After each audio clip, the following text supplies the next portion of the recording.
రైతు బంధించి కేసీఆర్ ప్రాణాలు నిలబెడితే, రైతుల్లో ఆత్మవిశ్వాసాన్ని నింపితే, మీరు రైతు బంధును రైతు రుణమాఫీని ఎగ్గొట్టి ఇలా రైతుల ప్రాణాలు తీస్తుంది కాంగ్రెస్ ప్రభుత్వం. ఆ రైతు భరోసా అదేందో అర్థమే కాదు, బ్రహ్మ పదార్థం అయిపోయింది. అది ఎప్పుడు ఇస్తారు, ఎంత ఇస్తారు, ఎంతమందికి ఇస్తారు, ఒక క్లారిటీ లేదు. దానికి ఒక కమిషన్ వేసినారు, దానికి ఒక కమిటీ వేసినారు, కేబినెట్ సబ్ కమిటీ వేసినారు. ఏం చెప్తుంది ఆ కేబినెట్ సబ్ కమిటీ? ఇంకెప్పుడు చెప్తుంది? జిల్లాలు తిరుగుతామంటారు, అసెంబ్లీలో పెడతామంటారు, రైతు భరోసా ఇస్తామంటారు. ఇక నెల 2 నెలలు అయితే యాసంగి పంట స్టార్ట్ అవుతుంది.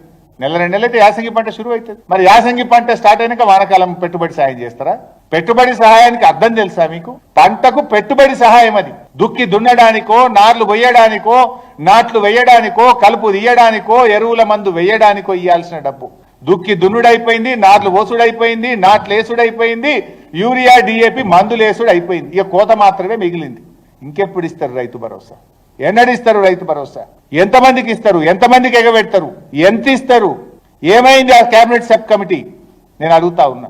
ప్రతి ఏటా కేసీఆర్ గారు 7,500 కోట్లు ఏ రైతు దరఖాస్తు పెట్టకుండా, ఏ రైతు రోడ్డు మీదకి రాకుండా, ఎవరు ప్రశ్నించకుండానే కేసీఆర్ గారు 11 విడతల రైతు బంధు ఇచ్చారు.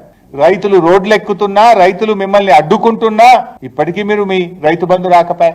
ఇంకేనడిస్తారు రైతు బంధు? రైతు బంధు రాకపాయే, రుణమాఫీ సగం కూడా కాకపాయే. ఇదే కదా మీరు చేసింది. ఇంకా దీనికి ఏదో పెద్ద పెద్ద మాటలు మాట్లాడుతుంటారు. రైతుల బోనస్ బోగస్ అయిపోయింది. ఆ రోజు అన్ని పంటలకు బోనస్ అన్నారు. మేనిఫెస్టోలో దొడ్డు వడ్లకు బోనస్ అని పెట్టింది. గవర్నమెంట్లకు వచ్చినాక సన్నాలకే బోనస్ అని మాట్లాడుతున్నాం. అసలు సన్నాలకు బోనస్ అని ఎవడని అంటాడే? సన్నాసులు తప్ప ఎవడన్నాడు? ఎందుకంటే సన్నాలకు ఎంఎస్పీ కంటే బయట ఆల్రెడీ మాకు ఎక్కువ ధర వస్తూనే ఉంటుంది. నువ్వు ఇచ్చేదేంటి? మేనిఫెస్టోలోనేమో దొడ్డు వడ్లకు బోనస్ అని రాసినావు. మేనిఫెస్టోలో ఇచ్చుడు కాడికి వచ్చే వరకు సన్నాలకు బోనస్ అని ఎగబెట్టివి. మిగతా పంటల గురించి మాట్లాడకనే పోతివి. బోనస్ బోగస్ అయిపోయి, రైతు భరోసా అని దగా చేస్తేవి, రుణమాఫీ సగం కూడా కాకపాయి. ఇది నీకు రైతుల పట్ల ఉన్న చిత్తశుద్ధి.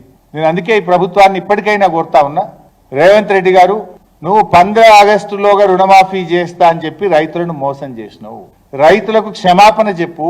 ఇప్పటికైనా రుణమాఫీని తొందరగా పూర్తి చేయండి అని రేవంత్ రెడ్డిని, ఈ ప్రభుత్వాన్ని నేను డిమాండ్ చేస్తాను. నీకు నీతి నిజాయితీ ఉంటే, రైతుల మీద ప్రేమ ఉంటే తక్షణమే క్షమాపణ చెప్పి రైతులందరికీ రుణమాఫీ పూర్తి చేయండి.